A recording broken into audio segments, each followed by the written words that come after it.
Okay, ఇప్పుడు ఇదే question I dare you ఆపోజిట్గా చెప్పండి బేట. ఇదే బాధ, ఇదే దుఃఖం, ఇదే ఫీల్ నాకు కనిపించాలి. ఆపోజిట్గా చెప్పండి, నేను వింటున్నా.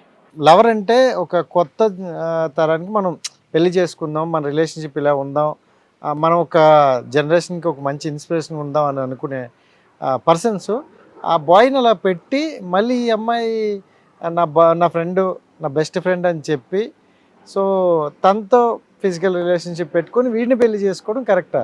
నేనేం చెప్తున్నా అంటే యాజ్ ఎ బిహేవియరలిస్ట్, ఆడవాళ్ళు చేసిన మగవాళ్ళు చేసిన ఒక లెవెల్ కంటే ఎక్కువ చేసినప్పుడు ఫ్యామిలీ సఫర్ అవుతుంది. అవును, నేను చెప్పేది అది. ఓకే,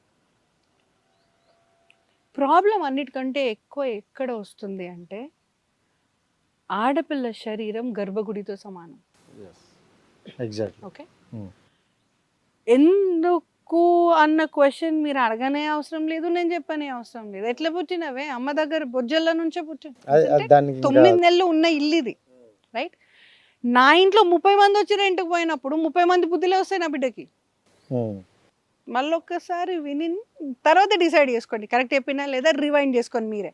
అది దేవుని మంత్రం కాదు, రెండోసారి నేను చెప్పా. వెన్ మెన్ డూ మల్టిపుల్ ఇంత నష్టమేమో, but when women do multiple ఈ జగమంత నష్టం. మీరు ఏ వర్డ్ వాడినారో అదే చెప్తున్నా. ఏ ఆది పరాశక్తికి కోపం వస్తుందో శివుడు ఒక్కడే వనికిరాడు ఆమెను శాంతి ఇవ్వాలంటే, విష్ణు ఒక్కడే కూడా వనికిరాడు, ఉన్న త్రిమూర్తులు వనికిరాడు, రైట్? ఎందుకంటే ఈ ఆడజన్మకి ఓపిక ఎక్కువే. దహనం అన్న వర్డ్కి ఆమె పూనుకున్నదా? గోవిందా గోవింద. ఇవాళటి పరిస్థితి అది.